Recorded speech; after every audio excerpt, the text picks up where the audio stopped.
तो जहां एक तरफ पुष्पा 2 हर दिन बॉक्स ऑफिस के ऊपर एक नया रिकॉर्ड बना रही है, वहीं दूसरी तरफ ओवरऑल इस मूवी को काफी ज्यादा पोलराइज रिएक्शंस मिल रहे हैं। मेजॉरिटी सेक्शन ऑफ ऑडियंसेस को ये मूवी काफी ज्यादा पसंद आ रही है, तो दूसरी तरफ बहुत सारे लोग ऐसे हैं जिनमें से कोई या तो इसे छपरी मूवी बुला रहा है या तो फिर कोई इसे वीक स्टोरी लाइन और ना हजम होने वाले इलॉजिकल एक्शन सीक्वेंसेस के चलते इसे बैश कर रहा है। तो आज के इस वीडियो में हम एक एक करके उन सभी पॉइंटर्स और क्रिटिसिज्म के ऊपर बात करके ये जानने की कोशिश करेंगे कि आखिर क्यों इस मूवी को इतना ज्यादा मिक्स रिस्पांस मिल रहा है। सबसे पहले मेरी तरह जिस किसी को भी ये मूवी बहुत पसंद आई है, उसका एकमात्र सबसे बड़ा रीजन है setting the right expectation. Yes, the movie is completely illogical and full of absurdity from start to end, but एक सबसे बड़ी चीज जो ये हमेशा से प्रॉमिस करके चल रही थी, उसके ऊपर ये बेहतरीन तरीके से डिलीवर करती है, जो कि है एंटरटेनमेंट। एंड जिस किसी का भी इस पिक्चर को ना पसंद करने का रीजन बस इतना ही है कि इसके एक्शन सीक्वेंसेस फिजिक्स और ग्रेविटी को इंसल्ट करते हैं, तो बताना चाहूंगा ये वही लोग हैं जो कि फास्ट एंड फ्यूरियस फ्रेंचाइजी के भेजा फाड़ एक्शन सीक्वेंसेस को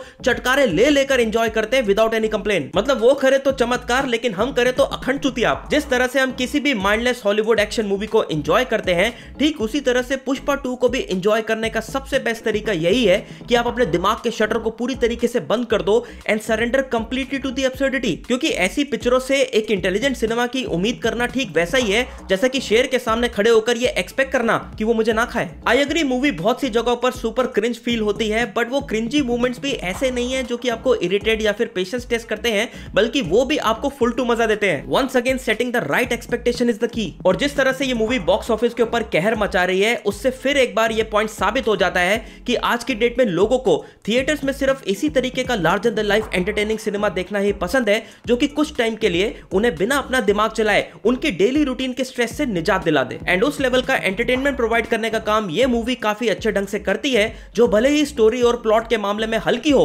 बट कहीं पर भी बोर नहीं करती। और अब जब इसकी स्टोरी और प्लॉट की बात छिड़ी गई है, तो सीधा चलते हैं पिक्चर के कुछ जेन्युइन क्रिटिसिज्म्स के ऊपर, जिसमें सबसे पहले नंबर पे आती है इसकी वीक और इनकंसिस्टेंट स्टोरी लाइन। देखो, भले ही पिक्चर का screen play is very entertaining and full of wow moments, लेकिन इस बात से भी डिनाई नहीं किया जा सकता कि एक टाइम के बाद आपको मूवी के अंदर एक दमदार स्टोरी की कमी खलने लगती है। एंड ठीक इसी वजह से काफी सारे लोगों को इसके पूरे 3 घंटे 20 मिनट का रन टाइम फील भी हुआ है। ऑल्सो फर्स्ट हाफ के कंपैरिजन में इसका सेकंड हाफ थोड़ा सा डिसजॉइंटेड फील होता है, जिसके अंदर अचानक से थर्ड पार्ट का बिल्डअप शुरू हो जाता है। एंड यही रीजन है जिसके चलते ये मूवी एक कंप्लीट स्टोरी की तरह फील होने के बजाय सिर्फ बड़े बड़े इवेंट्स का एक लंबा कंपाइलेशन वीडियो लगने लगती है। ऑल्सो पुष्पा 2 का जो सबसे पहला ग्लिम्स वीडियो आया था, जिसके अंदर सब लोग उस वीडियो में पुष्पा कहां है इसकी चर्चा कर रहे थे, उसको तो इन्होंने मूवी के अंदर टच भी नहीं किया। प्लस जो पिक्चर के अंदर जापान वाला एंगल था, उसको भी एब्रप्टली एंड करके सीधा थर्ड पार्ट में टैकल करने के लिए छोड़ दिया, जिसको देखकर आपको एज एन ऑडियंस थोड़ा सा चीटेड फील होता है कि अगर आपने इन एंगल्स को पार्ट 3 में ही टैकल करना था,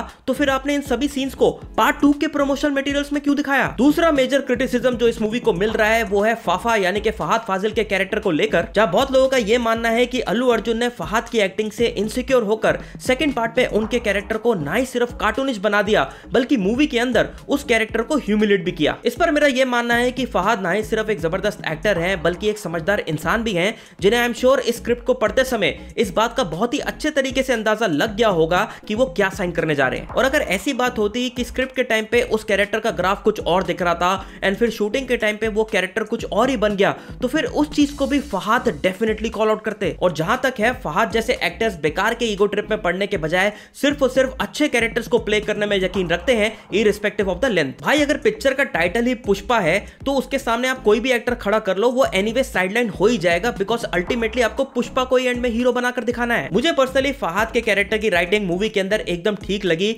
जहां फर्स्ट हाफ में वो ना ही सिर्फ पुष्पा के लिए अच्छे खासे प्रॉब्लम्स क्रिएट करता है, बल्कि इंटरवल ब्लॉक में तो उसने पुष्पा के मुंह से सॉरी तक निकलवा लिया था, भले ही फिर बाद में पुष्पा का पलटवार क्यों ना आया हो। और अगर मूवी के अंदर फहद को मेन विलन बना भी दिया होता, तब भी वो ज्यादा इंपैक्टफुल नहीं होता, बिकॉज बॉडी, स्ट्रेंथ और स्टेटस तीनों ही डिपार्टमेंट में ही is no match to Pushpa. सोचकर देखो कि पुष्पा अब किस लेवल पर जाकर बैठ चुका है एंड उसके पास किस तरीके का पॉलिटिकल सपोर्ट है, तो ऐसे में एक ठुल्ला क्या ही बिगाड़ लेता उसका। तो ऐसे में मेकर्स ने जो इन दोनों के बीच में एक टॉम एंड जेरी वाला रिलेशनशिप क्रिएट कर दिया है, वो मेरे हिसाब से एकदम फिट बैठता है, एज वो देखने में भी काफी एंटरटेनिंग था। ऑल्सो फहद को मूवी के अंदर मरता हुआ नहीं दिखाया है, यानी कि एक बात साफ है कि शेखावत का कैरेक्टर फ्यूचर में किसी के साथ भी अलायंस बनाकर वापस आ सकता है पुष्पा की नाक पे दम करने। तीसरा और इंपॉर्टेंट क्रिटिसिज्म था इसके डबल स्टैंडर्ड वाले ट्रीटमेंट को लेकर, जिससे अगेन मैं पूरी तरीके से सहमत हूं। मतलब जहां एक तरफ पिक्चर वुमेन सेफ्टी और उनके साथ रिस्पेक्टफुली पेश आने की बात करती है, वहीं दूसरी तरफ उन्हीं सारी लेडीज को जमकर ऑब्जेक्टिफाई भी करती है। जूम इन क्लीवेज शॉट से लेकर फुल ऑन कामासूत्र वाले डांस मूव्स दिखाकर ये मूवी डेफिनेटली मेकर्स के हिपोक्रेसी को दर्शाती है। ऑल्दो मुझे श्रीवल्ली के कैरेक्टर से कोई प्रॉब्लम नहीं थी, भले ही वो पूरी मूवी के अंदर हॉर्नी क्यों ना नजर आ रही हो,